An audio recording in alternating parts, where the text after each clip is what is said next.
they have decided if you can do the job or not.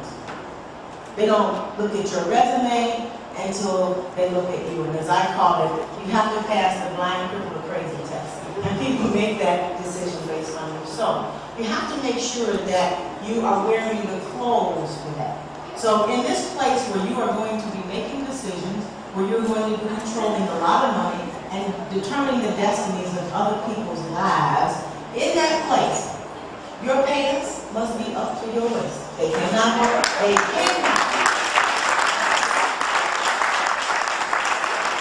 absolutely cannot sag, okay? Ladies, you gotta give up the G-string craze. I don't want to see your underwear either, okay? Nobody's underwear, right? Nobody's underwear. Garments must be properly fitted, okay? And basics, bra straps have to be tough. We don't want to see your bra straps, they must be tough. Guys, you have to wear an undershirt. I don't want to see the hairs on your chest.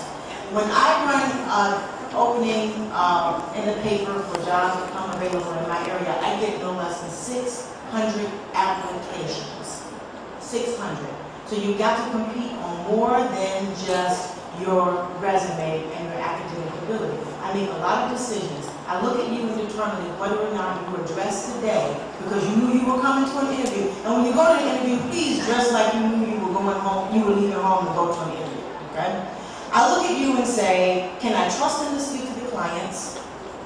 Can I trust, if something happens to me, can I send this person to close the deal for me? And if you got earrings way down here and nails way out there with every color they make and 5 hairstyles on your head, the answer is no, I cannot trust you. And guess what? I'm busy, so I don't have time to train you. I expect you to already know. So, make sure you invest in smart clothing pieces that fit. You need dark colors. If you don't like navy blue, fall in love with it, because when you wear navy blue, people think that you're sincere. It's just a magical navy blue, okay? Guys, dark suits. Own a good white shirt. So as you get closer to graduation, as I told my son when he was getting ready to graduate from Jackson State, that when those people come around called college recruiters, called job recruiters, you need to talk to them, because you have no bedroom at home anymore. Okay? And your parents ask you, what can they give? My son's in the back. I have a grown son too. So when they ask you, what do you need, you want them to help you with that starter outfit. So you want to dress. You want to dress that stops in between the knees. I'm not interested in your thighs. And a lot of men are still in positions of power, so what begins to happen if your dress is too short, they are looking at your legs and not listening to what you have to say. You want them to listen to what you have to say, because you are more powerful than you will ever know. So, you want dark suits, you want white blouses or white shirts, you want to be sure that they fit nicely, you want undergarments that fit nicely, and you want to make sure that you hide their underwear. You got it? So what's the first thing you need to do? Pull up your pants. And not for where you... Okay, so I want you to have a love affair with your life like you have a love affair with the basketball wives, the housewives, and Kim Kardashian. I want you to become your own reality show. Okay? I want you to know just how powerful you are. And that's how it starts. Now, in the class, so you get to practice now. Because as you guys start interviewing for work-study jobs in school or other part-time jobs in the area, because I was a pretty strict parent, I made my son work. So he had to work, go to school, and play baseball. It was a tough life, let me tell you. So you may have to do some of those things too. You're going to have to dress that part because the competition is stiff. You've got people out there applying for the same jobs that you'll be applying for who have college educations. So you've got to be sure that you control that. How you dress says a lot about you. Watch your grammar. You should speak 2 languages, the one that you speak at home, or 3 actually. The one you speak at home, the one you speak with your friends, and the one that you speak out in the professional workplace.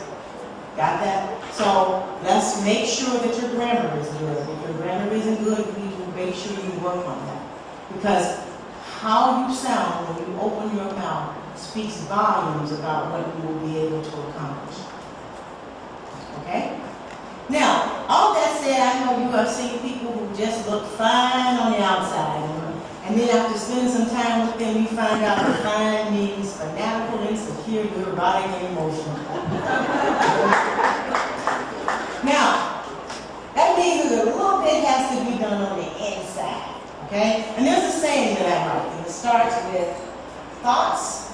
Your thoughts determine your feelings, and your feelings determine your conversations, and your conversations determine your actions, and your actions determine your destiny or your success.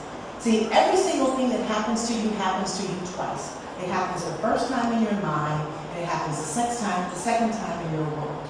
So I need you to get control over what you think.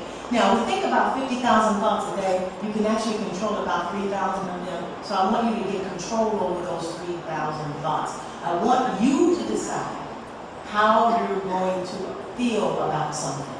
Because how you feel about it drives your conversations. If you think about the last conversation that you had with a friend on the cell phone for an hour, you talked a whole lot about how somebody made you feel like this or something made you feel like that. And then you decided a course of action based upon how you felt. So that's how your conversations affect what you do. Now, you never get it perfect, so I don't want you to think that you're going to be able to control every thought, but it sort of works like a baseball game. And I know my son is tired of this analogy because he played baseball. If a batter hits 2 out of 10 balls, that's a 200 batting average, he makes about $100,000 a year. If he hits 3 out of 10 balls, that's a 300 batting average, and he makes about $1 million a year. If he hits 4 out of 10 balls, that's a 400 batting average, and he makes about $10 million a year. The only difference is one more ball. So I just need you to be better today than you were yesterday. Okay? Now, once we talk about it and we get all worked up about it, then we do something. And that's the action. And before you take an action, regardless of your age, understand this. Every action that you do, the effects of that action will remain in your life for 5 to 7 years. So, choose what you eat carefully, because those 15 pounds that you gained in that first semester could take you 5 to 7 years to get rid of. Because if you think freshman year was tough, hang around the senior year, okay?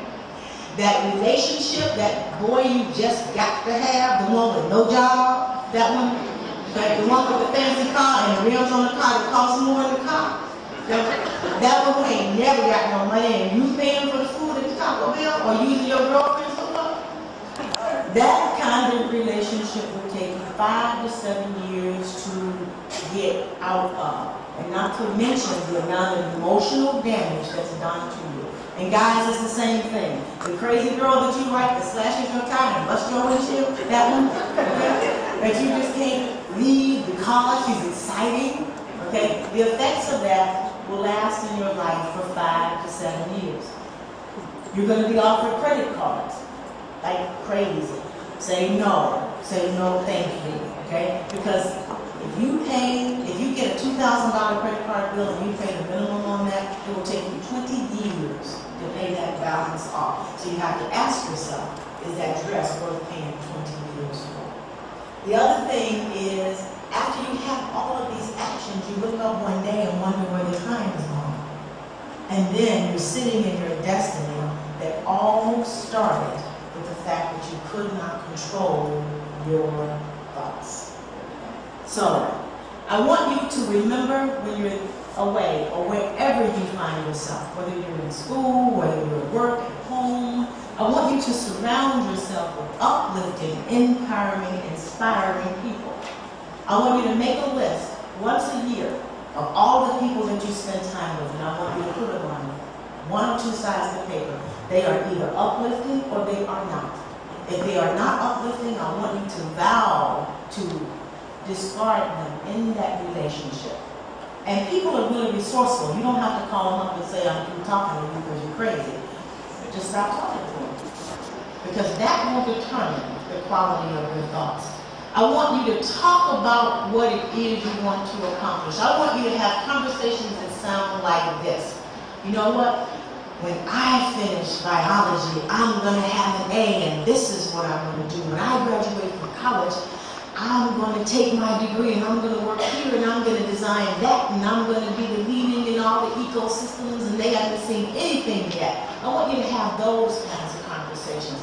And not the conversations that say, I ain't got no money, I'm broke, I'm tired, I'm sick and tired of being sick and tired. Because what you talk about and what you think about will create itself in its life. So I want you to talk about positive, uplifting things. I want you to also expect trials. See, one of the problems that we have today is that we expect everything to be easy. And it's not ease that I want you to look for. The thing that I want you to focus on in this life is I want you to develop discipline. And I want you to develop stamina. Because to go far in this life, you're going to have to climb a whole lot of mountains. Some of it's not going to be pretty, and a whole lot of it's not going to be easy. But see, life is an adventure. If you treat it like an adventure, at the end of the life, you will sit back and you will talk about all of the experiences. You'll say things like, you know what? When we were climbing the Grand Canyon, and we were going from Arizona up to the Colorado Mountain. Remember when I slipped down in all that water and I didn't think I was going to make it again? That was so much fun. Those are the conversations that I want you to be sure that you have. And the last thing, I want you to push beyond what you believe to be true for yourself. I want you to think right now of the most that you believe that you can accomplish. And money is really easy to think about. So think about how much money it is you want to make, or how much you want your net worth to make. I want you to think about that right now. It shouldn't take you long because that's something you should know when you walk through this door. Now, I want you to add another zero to that. Because that is what you're truly capable of accomplishing. See, in life, if your dreams aren't so big that they make the palms of your hands sweat and your knees knot, you are playing small. And you are far too precious to play small. So from this day forward, once you put your fingers on your hand, you say, I have a millionaire mind. I have a millionaire mind. I have a millionaire mind. I have a millionaire mind. I am a millionaire. I am a millionaire. Thank you. Bring it.